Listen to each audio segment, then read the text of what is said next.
سلام به همه دوستان. امروز آموزش یک پادری رو داریم. در واقع یک فرشینه است که به عنوان پادری استفاده میشه. نیم دایره و اسم این کار سلطانه. از مکرومه 3 سوزنه، 4 سوزنه یا حتی بیشتر و ضخیم‌تر میتونید استفاده کنید. بستگی داره که بخواین اون کارتون چقدر بزرگ باشه. با مکرومه 3 سوزنه حدود 1 کیلو مصرف میشه. من از مکرومه 3 سوزنه و قلاب شماره 4 دارم استفاده میکنم. اگه میخواین سایز کار یه ذره بزرگتر بشه میتونید از قلاب شماره 5 هم استفاده کنید. برای شروع کار یک حلقه جادویی میزنم.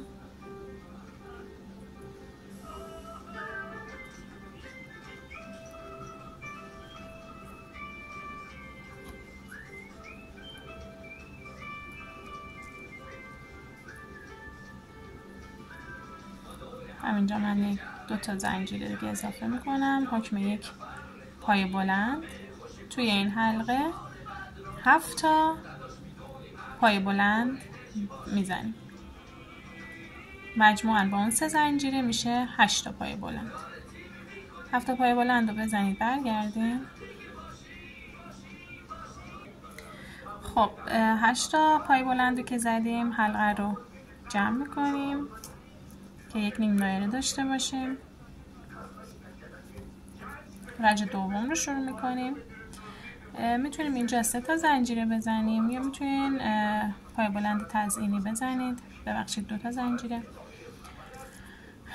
توی هر پایه ما میخوایم در هر پایه 2 تا پای بلند داشته باشیم. پای بلند تزئینی هم که بخوام بگم، ببینید یه ذره این نخ رو رها میکنیم، آزاد میکنیم، میپیچیم. انگشتمون نباید از روی نخ تکون بخوره.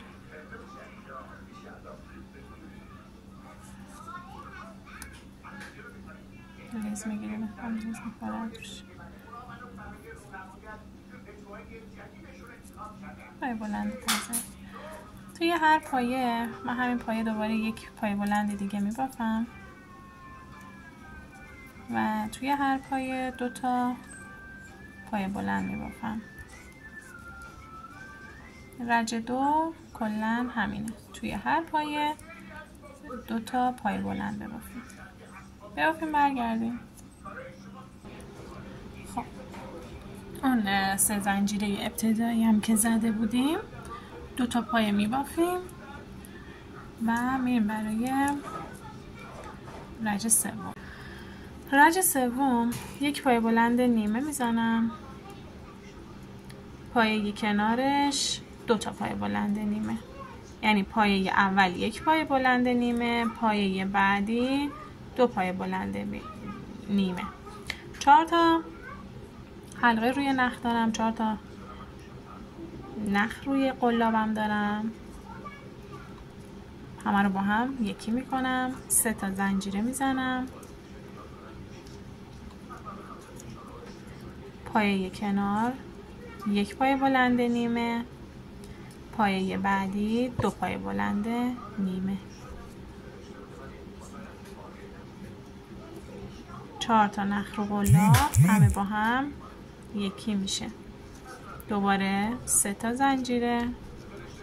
پایه بعدی 1 پای بلند نیمه، پایه بعدی 2 پای بلند نیمه. تا پایان رج به همین صورت انجام میدیم.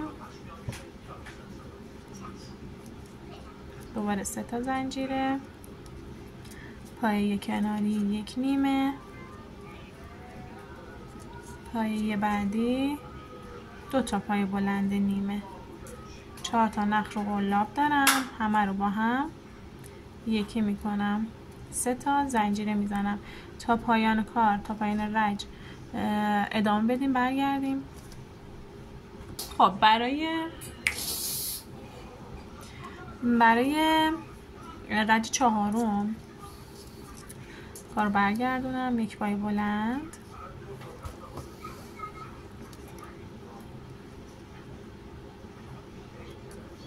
پای بلند میزنم. ببینید ما رج اول 8 تا پای بلند داشتیم، رج بعد شد 16 تا، رج سوم ما باید 8 تا ادغام داشته باشیم و 7 تا فضای 3 زنجیره.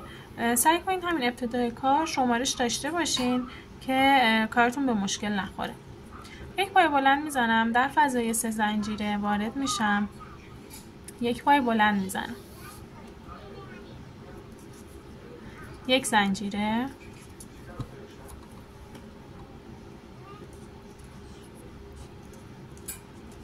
یک پای بلند، یک زنجیره، دوباره یک پای بلند. دیگه پای بلند آخر زنجیره ای نداره. بدون زنجیره وارد فضای 3 زنجیره بعدی میشم، یک پای بلند، یک زنجیره، یک پای بلند، یک زنجیره، دوباره یک پای بلند و وارد فضای 3 زنجیره بعدی میشم، یک پای بلند، یک زنجیره، یک پای بلند، یک زنجیره و دوباره یک پای بلند. تا پایان رج به همین صورت انجام بدین و برگردین برای رج پنجم.